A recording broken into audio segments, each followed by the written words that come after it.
हम सब बड़े जोश में लक्ष्य तय करते हैं, पर क्या कभी ये सोचा है कि यही जोश कभी कभी हमें अनजाने में असफलता की ओर धकेल सकता है? हाँ, ये बहुत होता है। आज का हमारा विश्लेषण लक्ष्य निर्धारण में यथार्थता, असफलता से बचाव नाम के एक लेख के कुछ हिस्सों पर है, और ये इसी दिलचस्प सवाल पर रोशनी डालता है कि कैसे यथार्थ को समझे बिना आगे बढ़ना मुश्किल खड़ी कर सकता है। बिल्कुल। लेख की एक दिलचस्प बात यह है कि अक्सर हम कितना बड़ा सोच सकते हैं इस पर तो खूब ध्यान देते हैं, पर वो कितना संभव है, हाँ, इसे शायद नजरअंदाज कर जाते हैं। सही कहा। ये सिर्फ बड़े सपने देखने की बात नहीं, बल्कि ये समझने की है कि क्या हमारे पास उन सपनों तक पहुंचने का वास्तविक रास्ता और साधन है भी या नहीं। बिल्कुल, और यहीं पर अक्सर चूक हो जाती है। हाँ। और ये चूक सिर्फ समय या कह ले संसाधनों की बर्बादी तक ही नहीं रहती। अच्छा। सोचिए उस मानसिक ऊर्जा का क्या जो किसी ज्यादा पहुंच के भीतर वाले लक्ष्य में लग सकती थी।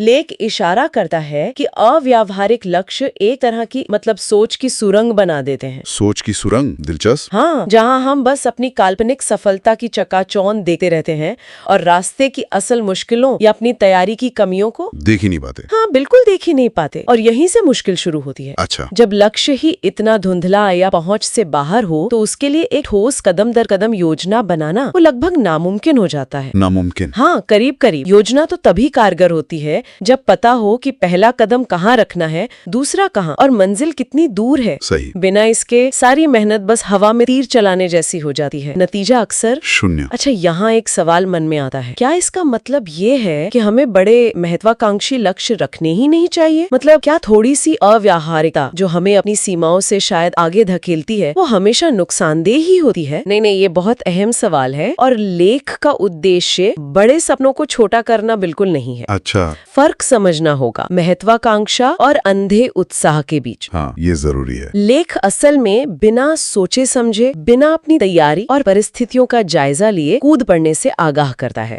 इसे ऐसे समझे, एक होता है सोच समझ कर लिया गया जोखिम, कैलकुलेटेड रिस्क, जहां आपको पता है कि क्या दांव पर है और आपके जीतने की संभावना कितनी है, और दूसरी तरफ है आंख बंद करके छलांग लगा देना। हाँ, बिना देखे। बिल्कुल। यथार्थवादी मूल्यांकन हमें बताता है कि हमें कौन सी सीढ़ी चढ़नी है, भले ही हमारी मंजिल बहुत ऊंची क्यों ना हो। तो ये कहना ठीक होगा कि अगर कोई मान लीजिए बिना तैरना सीखे सीधे ओलंपिक गोल्ड जीतने का लक्ष्य बना ले, हाँ, तो ये शायद अंधे उत्साह का मामला है। बिल्कुल। पर अगर वही व्यक्ति पहले अपने शहर के स्विमिंग क्लब में मेडल जीतने का लक्ष्य रखे, हाँ, ये बेहतर है, और ये ज्यादा यथार्थवादी पहला कदम हुआ, भले ही उसका अंतिम सपना ओलंपिक ही क्यों ना हो। क्या लेख इसी तरह के छोटे मापने योग्य कदमों पर जोर देता है? हाँ, बिल्कुल यही बात है। यथार्थवादी लक्ष्य सिर्फ शुरुआत में ही जरूरी नहीं होते। अच्छा। बल्कि वो पूरी यात्रा के दौरान हमें सही रास्ते पर बनाए रखते हैं। जब हम एक छोटा पहुंच के भीतर का लक्ष्य हासिल करते हैं तो उससे हमें हौसला मिलता है। जाहिर है। ये एक सकारात्मक फीडबैक लूप बनाता है। हाँ। आप कुछ हासिल करते हैं, उससे सीखते हैं, और फिर अगले कदम के लिए अपनी रणनीति को और बेहतर बनाते हैं, और आत्मविश्वास भी बढ़ता होगा। बिल्कुल। इसके उलट अव्यावहारिक लक्ष्यों में ये फीडबैक अक्सर नकारात्मक होता है।